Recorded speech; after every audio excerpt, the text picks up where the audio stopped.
I want to talk to you about what I wish I knew before starting a trucking business a few years ago. The thing is that trucking is not really complicated, but you have to really know a few things if you want to avoid what I call killer mistakes. Okay, mistakes can be that can be very destructive to your trucking business model. So here are the top hacks I want you to pay attention to. One thing I wish I knew before starting trucking a couple of years ago is to actually gain experience. I mean, I thought, because I have a CDL, I have some knowledge about the industry, I could just jump in right away and I'll start making money. No, it doesn't work that way. If you want to be successful in trucking, you want to really gain it. You want to gain experience. Okay, it's all about the experience. Is not just at the wheel. The experience is around owner operators. The experience is actually talking to a few dispatchers here and there, a few freight brokers, a few like you have to know a lot of folks, not just a lot, but you have to know a few specific job categories in the industry. That's something that I wish I knew a couple of years ago before starting trucking. Knowing the right professionals, gaining experience. Okay, getting experience, not just all kinds of experiences, but specific experience. The reason is that in this industry, in the trucking industry, you have some specialization. And what happens here is that whether you're working with a large carrier or a small carrier, you're going to really interact with a few distinct sort of personalities. For example, if you take large carriers, those are trucking businesses that are committed to providing their inexperienced drivers with the training and guidance required to become successful truck drivers. Okay, which means that you are better off if you actually start your career at a large carrier and learn the ropes of the business. Okay, large carriers can easily absorb the cost of mistakes that would put an inexperienced driver who started their own company out of business. So this is something that really that's a biggie that I wish I knew a couple of years ago to gain the experience, to work at a large carrier, to interact with the professionals, to interact with more experienced owner operators, also dispatchers, freight brokers, so that I could really have a bird's eye view of the industry I was actually getting myself into. So, one thing, if you're listening to me right now, before you start your trucking business, make sure that you gain the necessary experience, okay? Especially in the niche that you want to get yourself into. If you want to do reefer, make sure you get necessary reefer experience. If you want to do hazmat, get the necessary hazmat experience.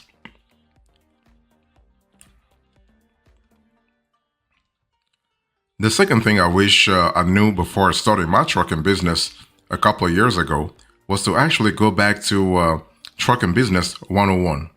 In other words, have a trucking business plan. I didn't have a trucking business plan. I thought I had the experience. I had some knowledge about the industry. I had some connections. My network was still growing, so I thought I could just get up and just start a trucking business. But this is not the proper way of doing things. Okay, at least I realized that after a few years because my trucking business wasn't really working. I wasn't getting new clients. Shippers were actually far in between. It was kind of complicated to have the kind of loads that I wanted. If I had loads, I was getting basically a revenue per mile pretty low, RPM pretty low, and that really created a lot of problems. Why? Because I did not have a trucking business plan. Because see, if you have a business plan, a trucking business plan, you are solidifying your knowledge about what you want to really what you want to do. For instance, you know exactly what niche you will focus on. You can think, you know what, I want to do flatbed, I want to do tanker, I want to do hazmat, I want to do dry van, I want to do reefer, right? So this is the kind of info that you have in a business plan, in a trucking business plan. I didn't have that. I had no idea. I had to really clarify those things in a trucking business plan. A trucking business plan also would have allowed me to research the maintenance cost and durability of the common power units, the trucks, because repair shops, and that's one thing I knew I actually had to learn as I went along. Repair shops charge different rates according to the engine and manufacturer. Okay, so what I wanted, I should have done is that I should have found the right balance so that I could reduce my operating costs. Also, a trucking business plan would have allowed me to find out if I needed certain permits and CDL endorsements like hazmat, bulk liquids, etc. Okay, which I didn't have. Determine how much money I would have needed to set aside to cover operating costs and common maintenance needs such as new tires, oil changes, and fuel, and whether or not I would have needed to operate in all 48 states or focus on a smaller region. So this is important to really think about. So the third thing I wish I knew before starting my trucking business, besides getting experience and setting up a trucking business plan, would have been to complete all paperwork. I had no idea about the paperwork I had to really complete, not only at the state level, but also at the federal level. Because you have to understand when you have a trucking business, you have to consider those two layers of authority. As a matter of fact, there are certain counties in this country that even want you to really to complete some paperwork at the county level. So you have an extra layer of accountability. Okay, so one thing for sure, of course, I established my ALC, so I had no problem when it came to establish the business entity. Okay, I had actually a third party do the process the paperwork for me. Okay, so that was pretty fine, no problem there. But one thing I really didn't do was to acquire motor carrier operating authority. Okay, I had the licenses like apportion plates, etc., and permits relevant to my intended area of operations and type of cargo. Okay, so that was important. So I had no problem on that front, but I really didn't have the right option when it comes to motor carrier operating authority. I found out later on, years later, that when it comes to motor carrier operating authority, you have two options. The first is to obtain your own authority, which can be expensive because filing fees start at $300. The second option is to drive under another company's MC authority. Okay, so the reason why I didn't think about operating authority was because I was just driving within one state, the state of New York. So, and I wasn't driving like anything heavy. So I thought my GVWR wasn't really that high. So I really wouldn't need to have the kind of authority. But no, it's totally wrong. So make sure that you actually complete all paperwork. And another thing that I wish I knew before starting my trucking business was to acquire the necessary equipment. I really found out that there were some equipment that I didn't have, and I had to really actually look for funds to constantly buy equipment over and over. So what you want to do is that if you are thinking about a trucking business this year, you want to start buying the equipment like the truck, the trailer, etc. that you plan for in step 2, right? On your business plan, on your trucking business plan. But you have to really understand that there are things to consider, like does the vehicle accommodate the cargo you are planning to transport, the load you're trying to haul? Would buying or leasing be better for your company? So you need to really understand those things big time before you actually step in. Now look for a truck make and model with a proven track record for good fuel performance, durability, and reasonable maintenance costs. That's important, okay? And so if you are lacking cash reserves to purchase equipment, leasing is always an option. However, the ongoing cost associated with leasing will affect your business, so you want to research leasing practices, learn about the additional costs, and compare offers from different leasing companies before making a final decision.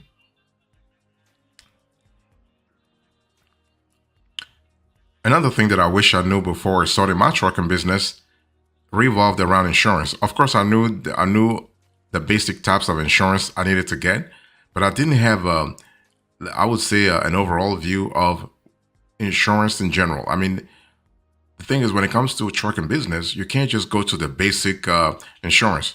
You got to really think about, because insurance is about protecting your business. It's about protecting yourself. It's about protecting yourself against accidents, okay? Accidents coming from you, but accident coming from a third party, from another driver. So, of course, I had the primary liability insurance, I had the cargo, and I had the physical damage. But I didn't have the passenger accident. So my insurance wasn't covering the passenger accident. Let me explain. So when you get a passenger accident insurance, you are covering injury of passengers in your truck, especially if you know you're going to carry passengers in your truck. And by the way, by passengers, I also mean your pets. If you want to transport your dog or what, I mean, so it's not just humans, okay? So that's important. So primary liability, all truck drivers know that. It's that basically insurance that covers damage or injury where you are at fault. Cargo is actually there to cargo insurance is there to cover damage to or theft or of a cargo. And physical damage is actually to cover damage where you are not at fault, okay? So but please remember the fourth one too, the passenger accident insurance. Another thing I wish I knew before starting my trucking business is to actually go after loads and grow my business proactively. Proactively. Don't just think because you set up this nice business and loads will come automatically. I mean, of course, I had a DAT load board subscription. I also had a truckstop.com load board subscription, but those were not enough. You can't just stick to two load boards. You want to go to you want to subscribe to as many paid load boards as possible. I want to insist on that, paid load boards. Don't go for those free load boards because free load boards don't have the sophistication and the updates you want to have if you are in the trucking business. Okay, because those free load boards, sometimes their loads are not updated, and sometimes the information on the platform is not secure. And that makes sense. There is no free lunch, right? If there's no money coming in, those platforms wouldn't have the money to actually maintain or even update the platform. So your privacy is important. The privacy of your trucking business is important. So that's why I just tell you, don't go on free load boards for trucking businesses. Okay.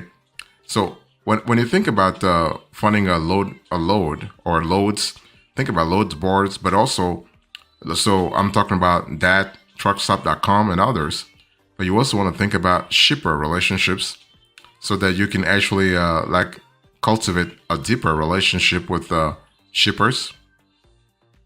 You also want to think about freight brokers and dispatchers, okay? So if you want to really, of course, with freight brokers and dispatchers, you're sure to get the loads, but they'll take a cut of your revenue, so of your RPM. So maybe 25% and sometimes 50%, okay? So you got to really ask yourself what's working for your specific business model. Another thing I wish I knew when I started my trucking business is to understand that managing a trucking business is not just about driving. Okay, it's not just about being at the wheel because you have what I call a front office work. You have front office work. Basically, you're driving your vehicle 7 hours or 8 hours a day, and there is a back office work which is revolving around things like marketing, client relationship management, accounting, financial management, all that kind of stuff, okay? So transporting your loads is only half the battle. I want you to really remember that, okay? You must also manage your business operations in order to make trucking profitable, especially if you conduct your trucking business in a very competitive area, okay? So it's important to really think about automation or at least have an efficient system in place. So invest time, for example, in growing your business knowledge and developing good management habits. So why? If you're by yourself, if you are actually a one-person business, no problem. But if you have a team, if you're managing a fleet of vehicles, you better have some kind of experience. Otherwise, you'll be really, really surprised. Okay. So, I mean, surprised negatively. So when I say you want to manage and run your trucking business successfully, you want to keep track of your income and expenses like insurance, legal fees, and maintenance. And you can't just say, you know what, I want to put this in an Excel spreadsheet. No.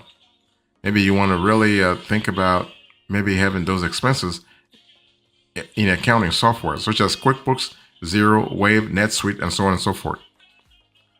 You have to understand that you want to borrow only what you need when you need it, because debt is kind of risky.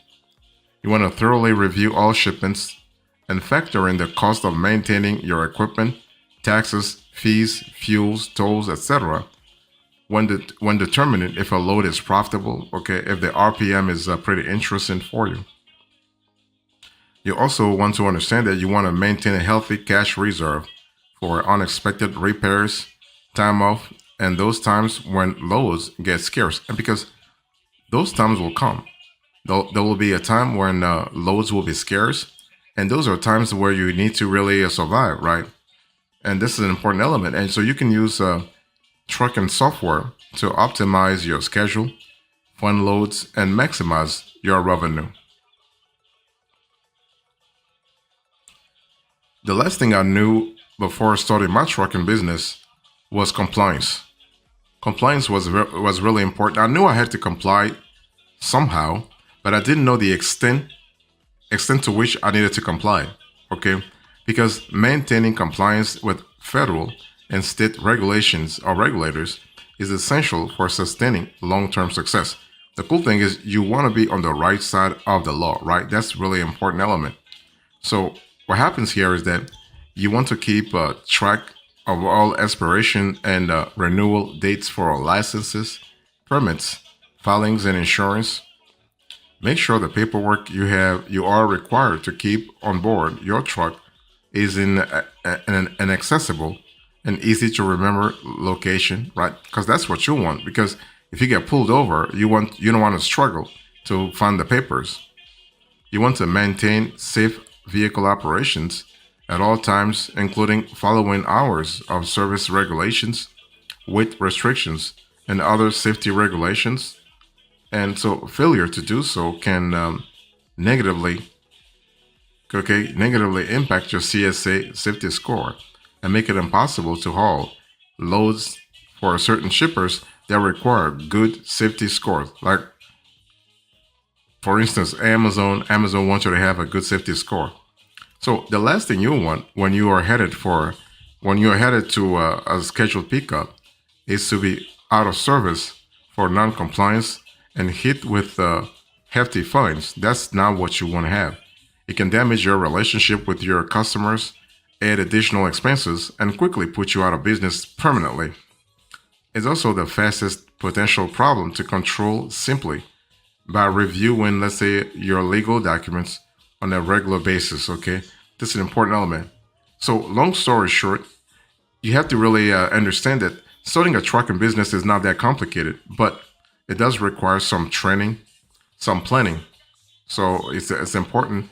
Think about, besides the cost of the vehicle itself, you want to actually account for costs like extra costs between 10,000 and 20,000.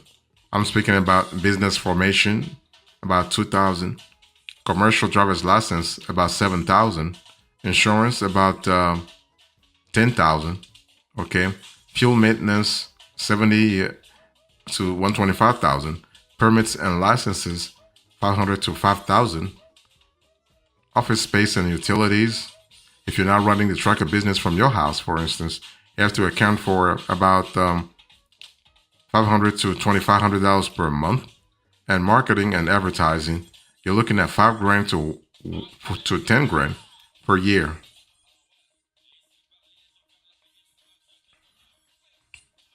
So, as an epilogue into this conversation, I'll just talk to you about 8 things that I wish I knew before I started a trucking business years ago. So I gave you the top hacks, okay, and now the epilogue. Thank you so much. God bless you. I will see you next time. Until then, remember, stay marvelous.